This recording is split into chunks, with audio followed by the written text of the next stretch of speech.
Olá, eu sou Jarles Pereira, missionário da comunidade Canção Nova, e você está no Diário Espiritual. Seja muito bem-vindo, muito bem-vinda neste canal que nós fazemos todos os dias o estudo da Palavra de Deus. Se você é novo aqui, vai precisar da sua Bíblia. Eu uso a tradução da Jerusalém, a Bíblia de Jerusalém. Você pode usar outra tradução católica, a sua preferência. Também vai precisar de canetas coloridas verde, vermelho e azul, um caderno para anotações. Se você não quer usar um caderno, pode usar um computador, um tablet, não tem problema, tá bom? Mas vai precisar de um material para anotar. E assim, faremos juntos, com a graça de Deus, o diário espiritual. Gostou da ideia? Então já se inscreve, acione o sino da notificação, deixe um like, porque o like evangeliza, e vamos juntos fazer o estudo de hoje. No final eu falo um pouco mais e indico um vídeo para que você possa aprender o método, tá bom? Aqui na descrição do vídeo já tem informações importantes para você também. Em nome do Pai, do Filho e do Espírito Santo. Amém. Vinde, Espírito Santo, enchei os corações dos vossos fiéis e acendei neles o fogo do vosso amor. Enviai o vosso Espírito, e tudo será criado, e renovareis a face da terra. Oremos. Ó Deus, que instruíste os corações dos vossos fiéis com a luz do Espírito Santo, fazei que apreciemos retamente todas as coisas segundo o mesmo Espírito, e gozemos sempre da sua consolação. Por Cristo Senhor nosso. Amém. Carta aos Filipenses, capítulo 3, versículos de 1 a 16. Finalmente, irmãos, regozijai-vos no Senhor. Escrever-vos as mesmas coisas não me é penoso e é seguro para vós. Cuidado com os cães, cuidado com os maus operários, cuidado com os falsos circuncidados. Os circuncidados somos nós que prestamos culto pelo Espírito de Deus e nos gloriamos em Cristo Jesus e não confiamos na carne. Aliás, eu poderia até confiar na carne. Se algum outro pensa que pode confiar na carne, eu ainda mais. Circuncidado ao 8º dia, da raça de Israel, da tribo de Benjamim, hebreu, filho de hebreus, quanto à lei, fariseu, quanto ao zelo, perseguidor da igreja, quanto à justiça que há na lei, irrepreensível. Mas o que era para mim lucro, tive-o como perda, por amor de Cristo. Mais ainda, tudo considero como perda pela excelência do conhecimento de Cristo Jesus, meu Senhor. Por ele perdi tudo, e tudo tenho como esterco, para ganhar a Cristo e ser achado nele. Não tenho como minha justiça aquela que vem da lei, mas aquela pela fé em Cristo, aquela que vem de Deus e se apoia na fé, para conhecê-lo, conhecer o poder de sua ressurreição e a participação nos seus sofrimentos, conformando-me com ele na sua morte, para ver se alcanço a ressurreição de entre os mortos. Não que eu já tenha alcançado, que já seja o perfeito, mas prossigo para ver se o alcanço, pois que também já fui alcançado por Cristo Jesus. Irmãos, não julgo que eu mesmo o tenha alcançado, mas uma coisa faço, esquecendo-me do que fica para trás e avançando para o que está adiante, prossigo para o alvo, para o prêmio da vocação do alto, que vem de Deus em Cristo Jesus. Portanto, todos nós que somos perfeitos, tenhamos esse sentimento, e se em alguma coisa pensais diferentemente, Deus vos esclarecerá. Entretanto, qualquer que seja o ponto a que chegamos, conservemos o rumo. Palavra do Senhor, graças a Deus. Esse, com certeza, é um dos trechos mais bonitos desta linda carta aos Filipenses. Paulo começa nos chamando à alegria. Finalmente, irmãos, regozijai-vos no Senhor, alegre-se, alegrai-vos no Senhor, né? E ele vai falar isso mais uma vez depois no capítulo 4, né? Alegrai-vos no Senhor. A alegria do Senhor será a vossa força. E fala que nós temos que ter cuidado com os cães. Quem são os cães? E aqui, se você está com a Bíblia de Jerusalém, na nota de rodapé, talvez você já saiba, né? Porque nos evangelhos Jesus usa uma expressão dessas. Quando aquela mulher Ciro-fenícia chega até ele está naquela região e ela pede para que Jesus expulse o demônio que está na filha dela. E Jesus diz para ela: não fica bem tirar o pão dos filhos para dar aos cachorrinhos. E a gente fala: caramba, que resposta foi essa, meu Deus do céu? O que estava acontecendo com Jesus, né? Jesus, é claro, não faz nada de errado, não pecou, obviamente, mas tem atitudes que, essa distância toda, a gente tem dificuldade de entender. Mas quando a gente começa a ler mais a palavra de Deus e começa a perceber certas tradições e formas de apelidar os outros que os judeus tinham, a gente percebe que chamar de cachorro, de cães, de cachorrinhos, era aquilo que os judeus diziam a respeito dos povos pagãos. E Paulo, por causa da perseguição daqueles judaizantes que perseguiam cristãos já, né? Não eram só judeus, mas já eram convertidos ao cristianismo, mas queriam de qualquer jeito que aqueles que eram de origem pagã primeiro circuncidassem, para depois merecer a salvação. Paulo tem uma briga de uma vida inteira por causa disso. E aqui, aos Filipenses, ele rasga mesmo o coração em defesa, né? Cuidado com os cães. Quem chamava de cão era o judeu que chamava os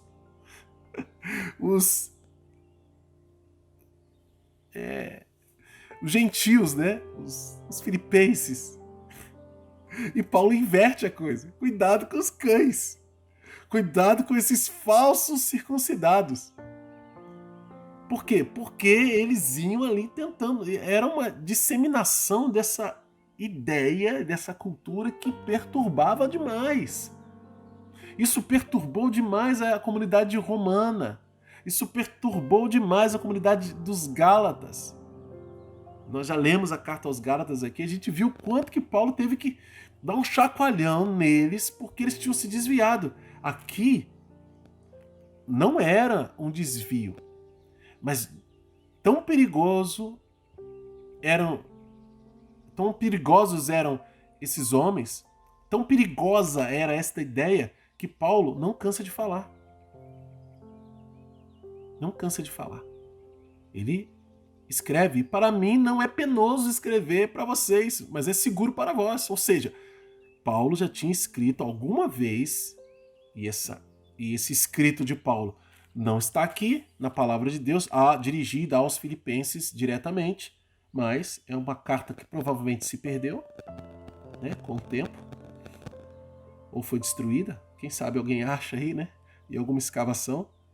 Mas para dizer que Paulo já tinha falado a esse respeito. Então ele fala: cuidado com os cães, cuidado com os maus operários, cuidado com os falsos circuncidados. Esse povo que quer levar vantagem em cima de vocês, viver às custas de vocês e ainda ensinando o evangelho errado. ponto, para resumir a história, né? E aí Paulo vai dizer uma coisa linda, linda.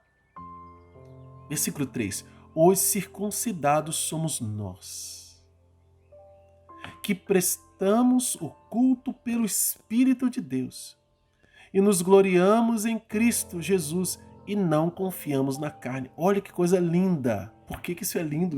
Que beleza é essa toda que eu estou vendo nessa palavra? É por causa da distinção que acontecia, por causa do grande preconceito que os cristãos vindos do paganismo sofriam.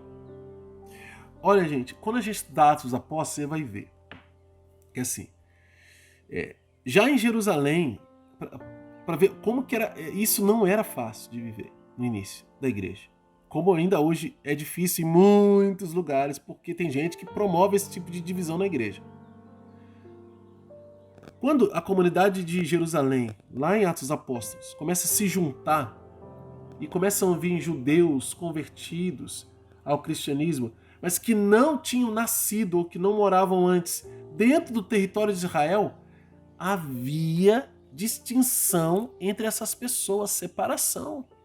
As viúvas que eram de judeus convertidos ao cristianismo, né? E que nasceram em Israel, eram tratados melhor do que as viúvas daqueles que tinham vindo de fora.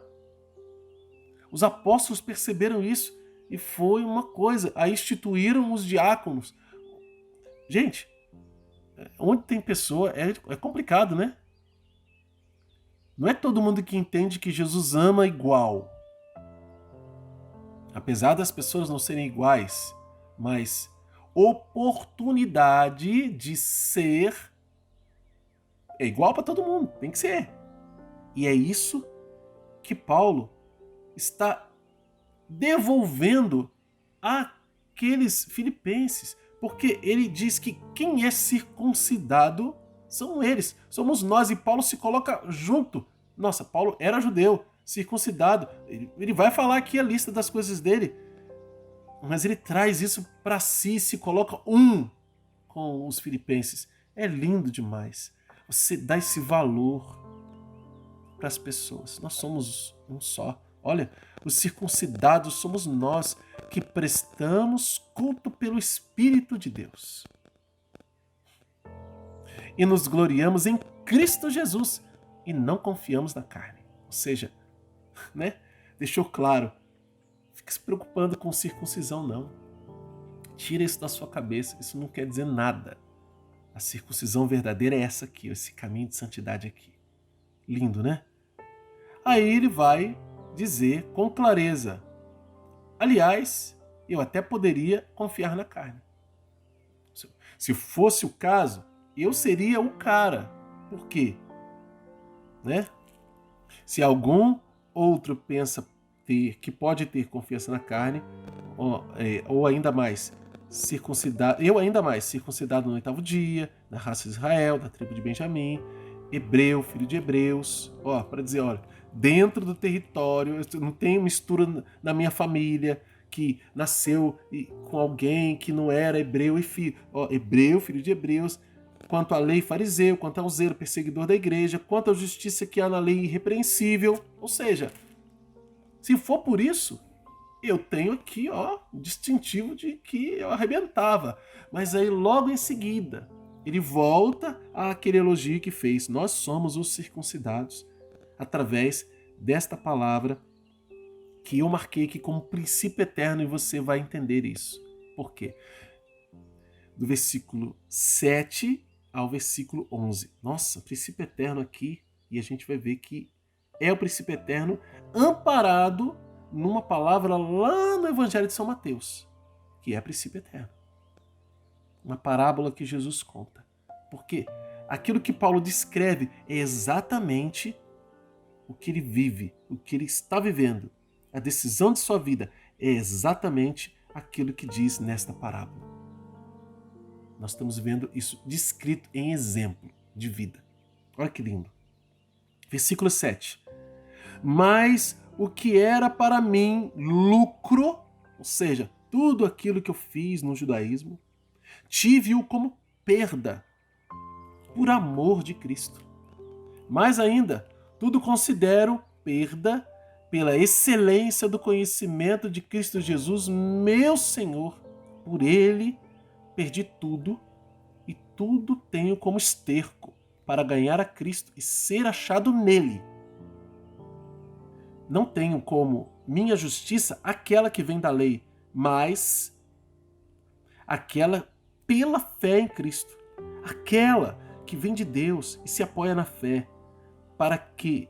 Para quê? Para conhecê-lo, conhecer o poder de sua ressurreição e a participação nos seus sofrimentos, conformando-me com ele na sua morte, para ver se alcanço a ressurreição de entre os mortos.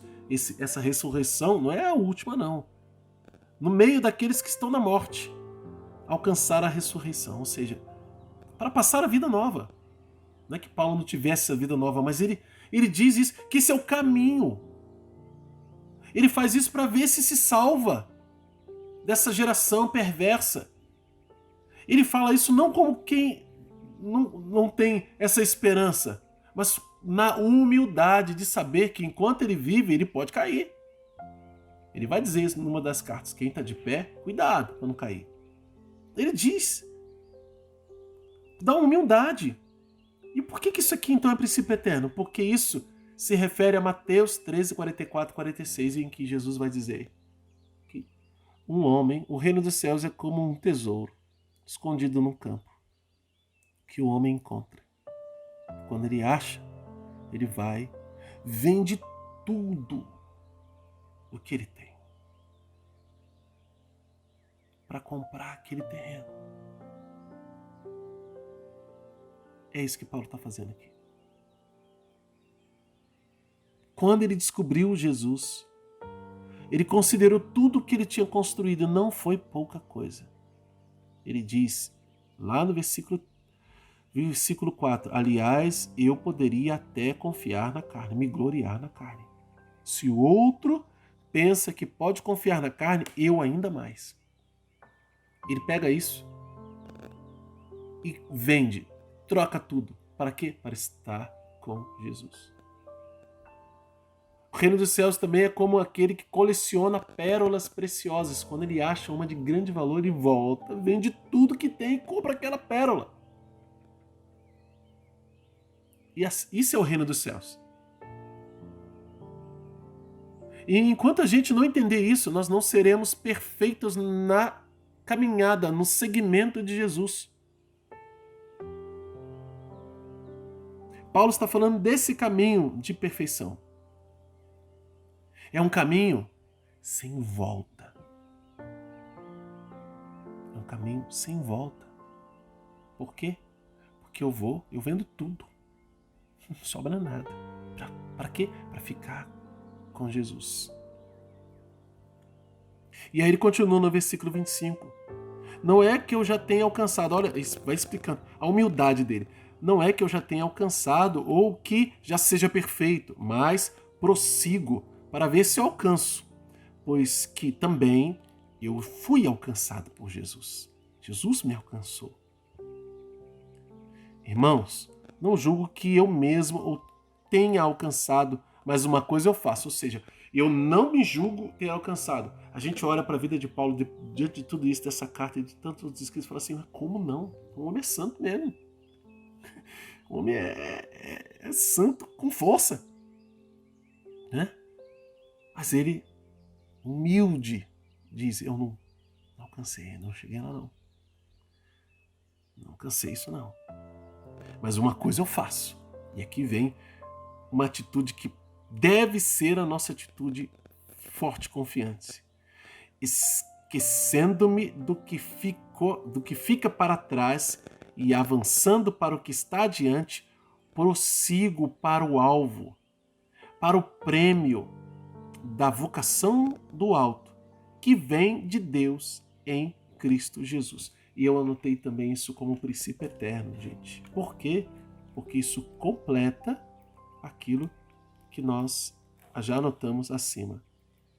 Sem esse contexto, a gente realmente não consegue achar isso aqui como princípio eterno. Mas é. É uma atitude concreta e decidida de quem está num caminho para Deus e um caminho sem volta. Versículo 15. Aí vem mais uma ordem e também promessa. Versículos 15 e 16, ordem de Deus. Portanto, nós que somos perfeitos entre aspas aqui, ou seja, estamos nesse caminho, tenhamos esse sentimento. E se alguma coisa pensais diferentemente, Deus vos esclarecerá. Ou seja, se acha que não é tanto assim, se você estiver firme na caminhada, Deus vai te iluminar, Deus vai te mostrar. E aí vem algo que realmente fecha com chave de ouro. Entretanto, qualquer que seja o ponto a que chegamos, conservemos o rumo, porque eu estou num ponto da caminhada, você está em outro, outra pessoa está em outro. A quem está mais adiantado, aquelas pessoas que estão lá na frente da santidade, elas entendem essa realidade muito melhor, como Paulo. Eu que estou aqui, entendo pouco. Outros entendem um pouco mais, quem está mais à frente um pouquinho, quem está mais atrás um pouquinho entende um pouco menos, mas o que é importante? Em qualquer ponto em que chegamos, conservar o rumo, continuar. Nós não podemos parar, é o caminho sem volta. Não podemos voltar atrás, sob o risco de perdermos o tesouro que conquistamos. Vamos anotar no nosso diário? Ai, quanta coisa. Isso tudo merece uma ruminação, né? E gastarmos mais tempo aqui rezando com esta palavra. Promessa de Deus, versículo 15. Tá aqui, ó. Versículo 15. Porque Deus vos esclarecerá. Não é só esse. Você anota todo o versículo 15. Não é só essa última expressão aqui, né? Mas está dentro dessa ordem, mas dentro dessa ordem tem uma promessa, e essa promessa está aqui: Deus vos esclarecerá. Portanto, todos nós que somos perfeitos, tenhamos esse sentimento, e se alguma coisa pensais diferentemente, Deus vos esclarecerá. Ordens de Deus, versículos 1 e 2, e depois versículos 15 e 16. E princípios eternos, versículo 3, depois versículos de 7 a 11 e versículos 13b e 14. Qual é a mensagem de Deus para você? Como colocar isso em prática na sua vida? Anota isso no seu diário e luta para viver. Se você é novo aqui no canal, convido você a se inscrever, acionar o sino da notificação e deixar o like, porque o seu like evangeliza. Na descrição do vídeo tem informações importantes para você, né, que podem te ajudar a perseverar neste caminho com a palavra de Deus. E daqui a pouquinho vai aparecer para você a sugestão de uma playlist onde você aprende o método A Bíblia no Meu Dia a Dia, de Monsenhor Jonas Abib. Depois é só começar pela primeira carta de São João. Que Deus abençoe você. Ó Maria concebida sem pecado, rogai por nós que recorremos a vós.